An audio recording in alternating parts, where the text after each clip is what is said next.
And today is Zero Discrimination Day. It is marked every year on the 1st of March.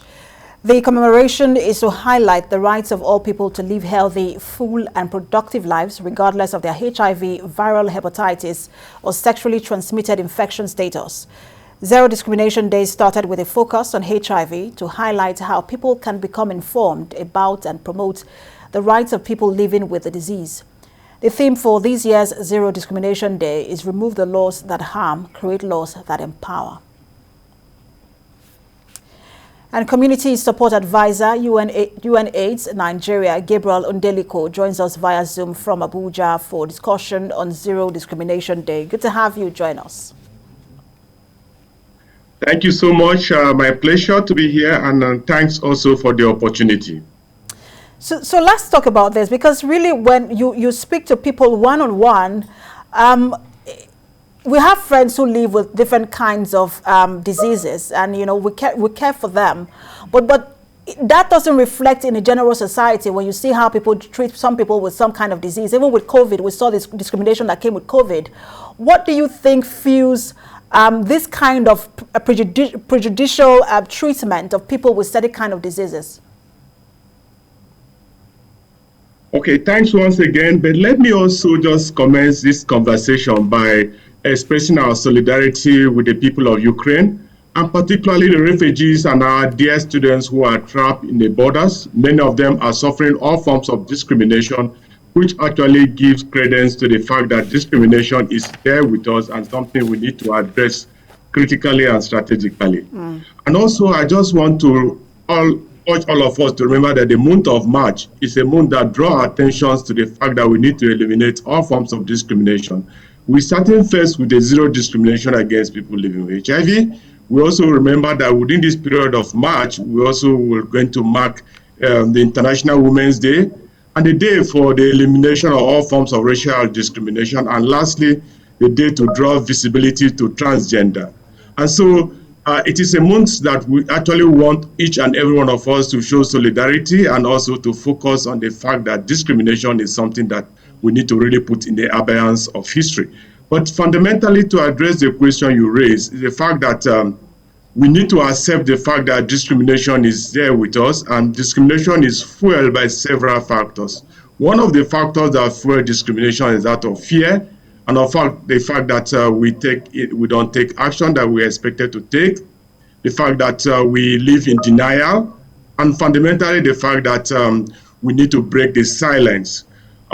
People live in fear because of limited knowledge and information about a particular condition or disease. Also, people have this issue of some unconscious or conscious biases they have against others by virtue of their race, color, or background, or wherever they come from. And so there are several factors that come together to fuel a problem of discrimination that we have. And these factors need to be addressed. It is a behavior, it is an attitude, and of course something that we need to change, and we can change it. And so the fact that we are marking today as a day for zero discrimination draws home the fact that people need to be treated with dignity. Absolutely. People need to be assured of their life, that they need to really be assured of productive life, no matter their circumstances, no matter their situations or conditions or the background, wherever they come from.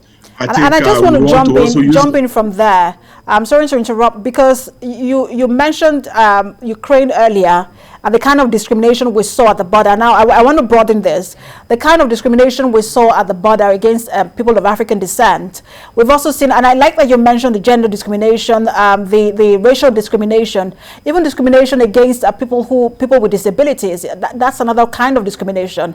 But we know that misinformation is also a big problem when it comes to discrimination. People have different kind of misinformation out there about different kind of people.